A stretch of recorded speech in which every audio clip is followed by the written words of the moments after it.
Yan guys, for today's video guys, magpapaandar tayo ng water pump para idilig natin sa ating saluyot at saka alugbati na pinatanim natin sa kanila si Panoy at ni Jason W at saka ni Pail nung nakarang araw. Yan na guys, ganyan kalakas yung tubig dito sa amin mula yan sa water pump na pinandar ko kanina. Yan naman ididilig natin sa alugbati at saka saluyot. Then guys, maswerte pa rin kami dito kasi may nakukulay kami ng tubig pang dilig sa amin. Dilig sa amin, tanim na saluyot yung alubati.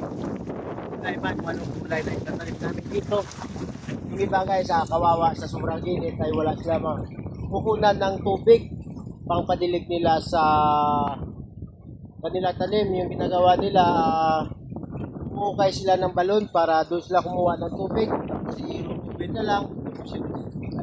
Dahil guys, kapag naginit dito sa amin ay walang irrigation na pumapasok na tubig dito sa amin. Gawa doon sa taas pa lang ay narangan na doon ng mga ating kapwa magsasaka. Tapos naman guys, pag ano naman, kapag nagulan ay kami naman kawawa dito dahil kami ay pagsaka naman ng tubig dito.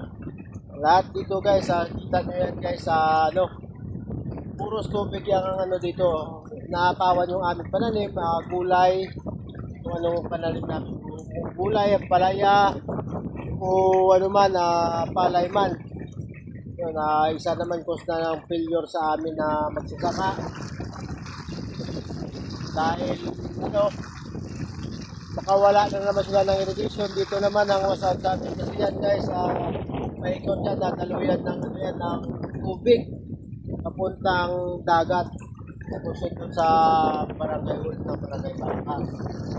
Kaya kami wala na totally internet, wala kaming supply na irrigation ng tubig dito. Kawawa kami kapag lalo na kawawa guys kapag walang water pump na katulad dito na supply ng tubig sa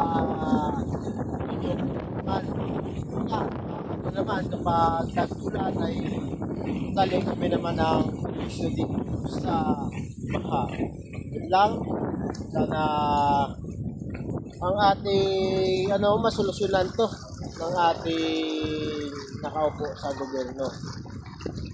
Pero guys, shoutout dyan sa kapitan natin na lagi ng council ng barangay Balaka na ginagawa ng paraan ang mga dito sa barangay Balaka kung paano sa ayos yung drainage para walang baha na mangyayari sa atin sa barangay Balaka. Nasa nung sa inyo Kap,